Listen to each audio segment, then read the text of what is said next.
आणि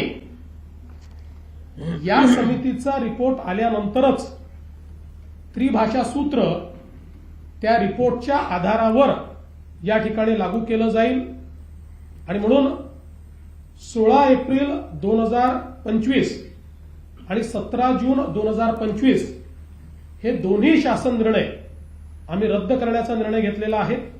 हे दोन्ही शासन निर्णय या ठिकाणी रद्द आम्ही करतो आणि ही नव्याने समिती तयार करतो। ही समिती त्रिभाषा सूत्राच्या संदर्भातलं सगळं सूत्र माशेलकर कमिटीच्या अहवालाचा अभ्यास करेल।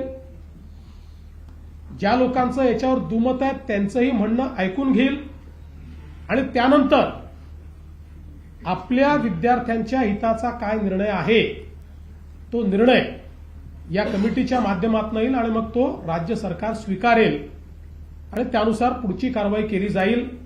अशा प्रकारचा निर्णय आज आम्ही मंत्रिमंडळामध्ये घेतलेला आहे। आमच्याकरता मराठी आणि मराठी मुलगा किंवा विद्यार्थी हा महत्वाचा आहे। आमची नीती मराठी केंद्रित असेल। आमची नीती ही मराठी आमचा जो विद्यार्थी आहे त्या विद्यार्थी केंद्रित अशा प्रकारची आमची नीती असेल। याच्यामध्ये आम्हाला कुठल्याही प्रकारचं राजकारण जे आहे ते राजकारण करायचं नाहीये। खरं म्हणजे उद्यापासून जे काही अधिवेशन सुरू होणार आहे या अधिवेशनामध्ये एकूण 12 विधेयके आम्ही प्रस्तावित केलेली आहेत आणि संयुक्त समितीकडे पाठवलेलं एक जे जनसुरक्षेचं विधेयक आहे ते आता कमिटीने त्याचा रिपोर्ट दिलेला आहे आणि अतिशय सांगोपांग चर्चा करून एकमताने तो रिपोर्ट आलेला आहे। त्याच्यामुळे त्या रिपोर्टवर आता आधारित चर्चा होऊन हे विधेयक देखील या अधिवेशनासमोर असेल।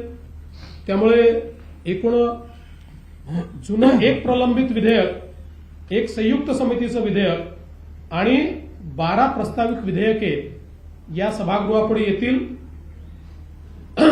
6 अध्यादेश हे सभागृहाच्या पटलावर ठेवले जातील आणि एकूणच हे जे अधिवेशन आहे आमच्याकडे प्रचंड बहुमत असताना देखील आम्ही अधिवेशनातनं पळ काढणारे नाही। पूर्ण 3 आठवड्याचं अधिवेशन आम्ही घेतलेलं आहे।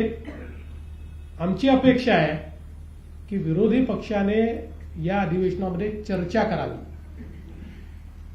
आणि त्यांच्या प्रत्येक प्रश्नाला उत्तर द्यायला आम्ही तयार आहोत।